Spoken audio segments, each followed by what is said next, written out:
Randall Hughes with GodGlorified.com, and we're commenting on our Bible reading for March the 9th, and we read from Numbers chapters 27, 28, and 29.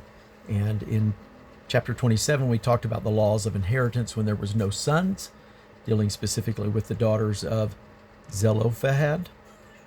And Moses and the Lord agreed that they would have an inheritance among their brethren. And then we went into some of the regular offerings in chapter 28, the ways that those were handled, and the various portions of the meal offerings, and the lamb, and the 7 ewe lambs and what have you, or 7 lambs, 2 young bullocks, various ways that some of the offerings were offered. On the chapter 29, it says the Feast of Trumpets at the heading of this chapter. I'm not sure if that's totally specifically the Feast of Trumpets. It says, I know that it speaks of the 7th month, and I'm trying to think if that's not quite the Feast of Trumpets. I don't believe. I thought it was the 9th or 10th month before the Feast of Trumpets. I need to look at my feast a little more closely. I don't think it's trumpets, but it says that in my Bible in the heading, and how that the process, there's no labor. There would be the blowing of the trumpet, but the blowing of the trumpet was typical almost any time there was a call to a feast or any holy day or something. There was typically the blowing of the trumpet.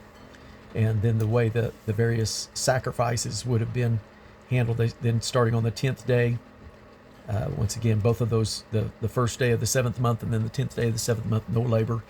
And then again on the 15th day, as according to verse 12, and then they would start some ramping up some offerings in the on that day, if I'm following that right, and they would offer 13 young bullocks, 2 rams, and 14 lambs, and then the meal offerings.